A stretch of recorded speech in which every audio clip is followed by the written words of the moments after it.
दो चीजें हैं, एक होता है वरदान और दूसरा होता है आशीर्वाद। जम के बोलो कौन कौन सा चीज है? आवाज नहीं आई, जम के बोलो। पहले नंबर पे वरदान, दूसरे नंबर पर आशीर्वाद। दो चीजें हैं और दोनों में जमीन और आसमान का अंतर है। वरदान और आशीर्वाद में जमीन आसमान का अंतर है। वरदान ऋषि को भी मिल जाता है, वरदान तपस्या करने वाले को भी मिल जाता है, वरदान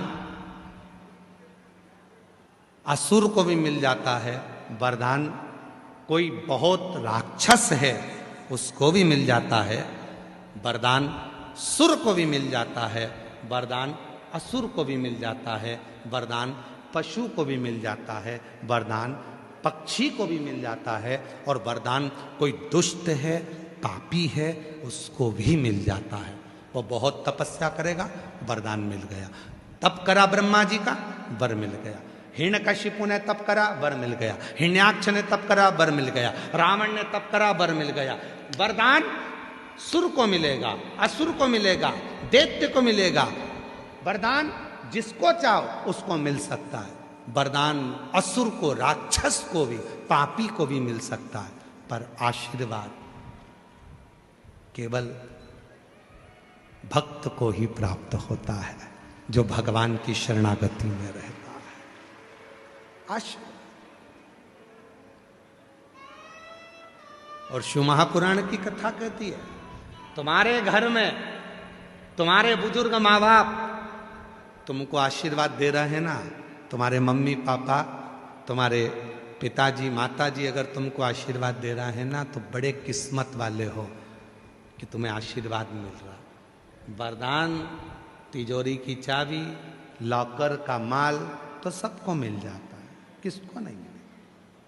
सब मनुष्य जन्म लिए हो तो भी तुम्हारी बीवी होगी, बच्चे होंगे, सब होंगे, मम्मी पापा भी मिलेंगे तुम्हें मनुष्य देह में।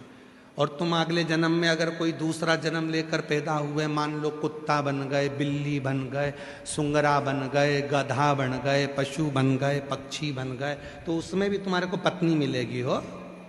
अपन लोग कहते हैं ना, कुत्ता की कुतिया, बिल्ला की बिलैया, हिरन की हिरनिया, तोता की तोती, कौवा की कौनी, मोर की मोरनी। तो हर जन्म में तुम्हें पत्नी मिलेगी। यह मत सोचो कि केवल इसी जन्म में पत्नी मिलेगी। यह तुम्हारा पीछा छोड़ने वाली नहीं है। 7 जन्म का फेरा है तुम्हारा, ऐसे कोई पीछा नहीं छोड़ेगी। हर जन्म में मिलेगी पत्नी, हर जन्म में मिलेगी, बच्चे हर जन्म में मिलेंगे। तुम जिस जन्म में पैदा होगे, तुम माथे की जूं भी बन जाओगे तो वो लीख बनकर पैदा होगी। ऐसे हर जन्म में पत्नी मिलेगी, बच्चे मिलेंगे। खटमल बने तो भी बच्चे मिलेंगे, पत्नी भी मिलेगी। मच्छर बने तो भी पत्नी मिलेगी और बच्चे भी होंगे। हर जन्म में पत्नी और बच्चे सब मिलेंगे, पर हर जन्म में शिव पुराण की कथा नहीं मिलेगी। शंकर को एक लोटा जल चढ़ाने का मौका नहीं मिलेगा। हर जन्म में तुम शंकर के मंदिर नहीं जा सकोगे। हर जन्म में तुम शिव को एक लोटा जल नहीं चढ़ा सकोगे। हर जन्म में तुम पूरे चीटे बनकर शंकर पे चढ़ जाओगे पर जल नहीं चढ़ा पाओगे। इसलिए ये मानव की जो देह मिली है, इस देह का सदुपयोग करो,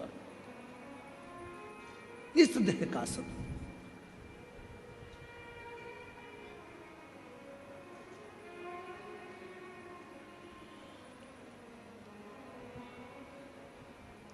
और शिव के सिवा कहीं दिल ना लगाना, शिव के सिवा कहीं दिल ना लगाना, वरना पड़ेगा तुझे आंसू बहाना, वरना पड़ेगा तुझे आंसू बहाना। शिव के सिवा कहीं दिल ना लगाना, शिव के सिवा दिल ना लगा। तो वरदान मिलना सरल है, पर आशीर्वाद मिलना कठिन है। मम्मी आशीर्वाद दे रही है, पापा आशीर्वाद दे रहा है, पिताजी आशीर्वाद दे रहे हैं, माँ आशीर्वाद दे रही है, रिश्तेदार आशीर्वाद दे रहे हैं। समझ लेना भगवान की बड़ी कृपा है। कोई तो है जो तुम्हें आशीर्वाद दे रहा है, कोई तो है।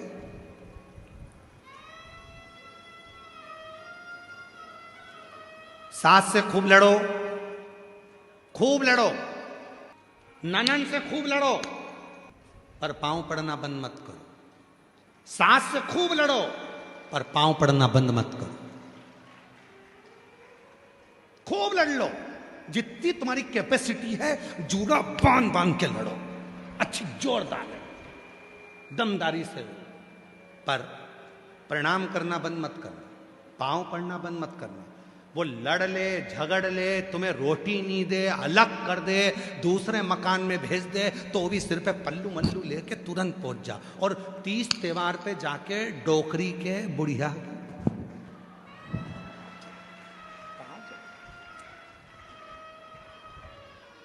क्यों?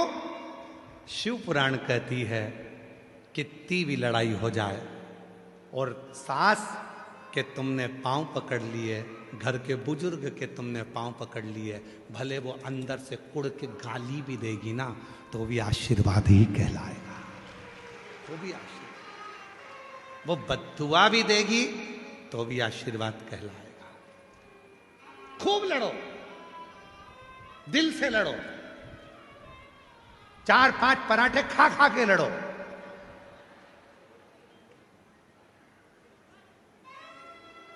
ब्यूटी पार्लर से तैयार होके लड़ो,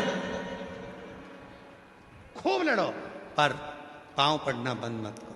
चरण जरूर पकड़ो, प्रणाम जरूर करो, नमन जरूर करो। कहा गुरुजी हमारे मन में बहुत मन मोटाव हो गया, आपस में झगड़ा हो गया, लड़ाई हो गई, वो हमारा मुंह नहीं देखती, हम उसका मुंह नहीं देखते। क्या हुआ? निसड़ले बनकर चले जाओ, अपने को तो बस जाना है, चले पांव पकड़ो, प्रणाम करो। घर से निकाल देगी तो पांव पड़ने वाले को कोई नहीं निकालता, पांव तो पड़ो, निकाल देगी तो निकाल देगी, अपन तो पांव पड़ो। हम क्या करते हैं? लड़ाई होती है, पांव पड़ना बंद कर देते, प्रणाम करना बंद कर देते। शिव पुराण क्या कहती है? शिव पुराण क्या कहती है?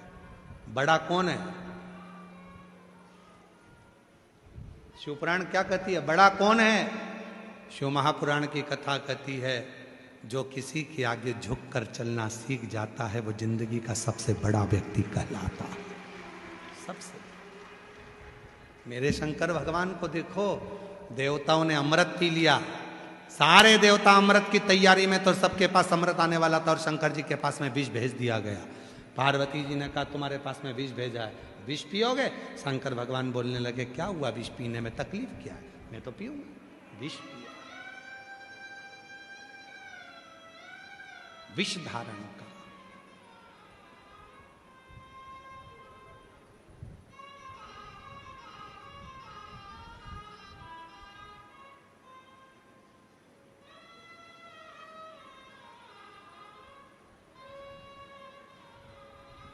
तो कहे कुछ भी। शिव महापुराण की कथा कहती है आशीर्वाद लेने में पीछे मत हटना।